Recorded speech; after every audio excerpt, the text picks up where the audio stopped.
Thanks for joining me. I'm Amanda Balionis, joined with Bud Cauley, a Jacksonville native in his hometown right now, but you haven't really had much time to relax. You placed third at the Fries.com Open, tied for 15th McGladrey Classic, and then went to the Winn-Dixie Jacksonville Open. Have you had any time to breathe yet?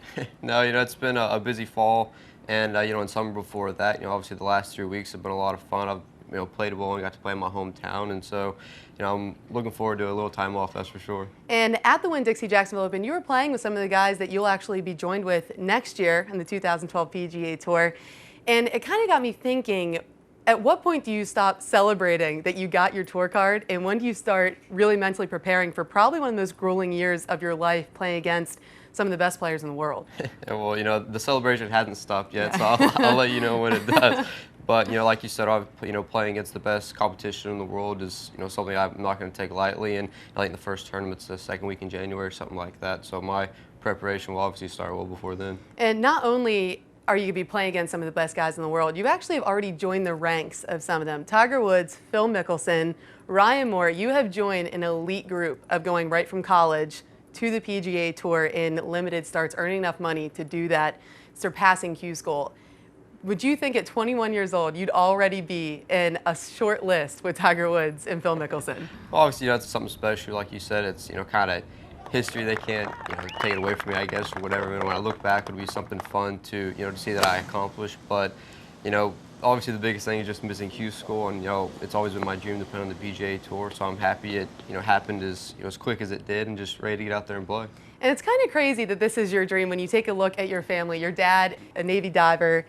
No one ever really played golf in your family. How did you say, yeah, Dad, get me a set of golf clubs instead of a football or a soccer ball or something like that? Well, all the credit goes to him. Obviously, at 5 or 6, I didn't know what I wanted to do, but he bought me a set of golf clubs, and I fell in love with it and played every day since then. And I think one of the best things about this fall series is being able to see the relationship, the obvious closeness between you and your dad, Bill.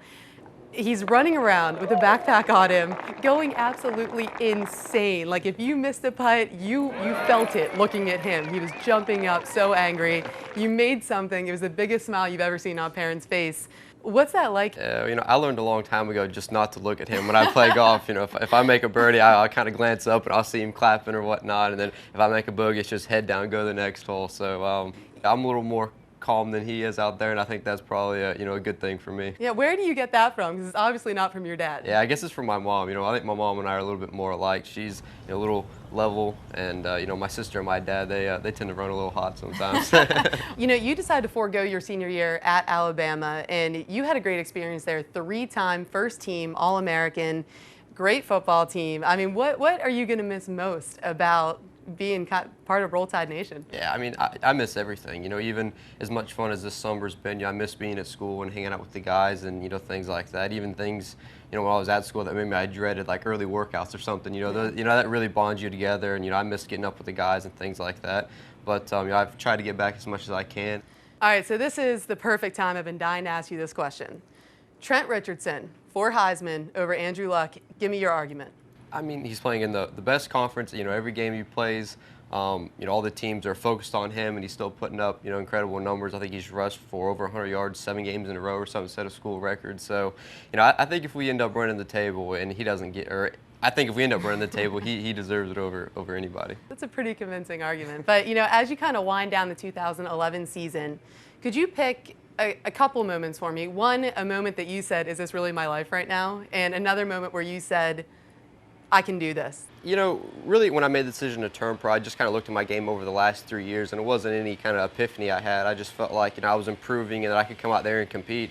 And, really this whole summer's been kind of like, is this really happening? When I'm teaming up with guys like VJ or Ernie Els and Paul Casey, that's always a lot of fun to get to play with the best players in the world, Hall of Famers. So, sometimes I have to pinch myself, but then, you get out there and, then it's just golf and competing, and, I get just as mad when I make a bogey, than when I was playing in college. All right, well, Bud, thank you so much for joining us. Good luck. We will definitely be following you in 2012 season. Thanks for joining us.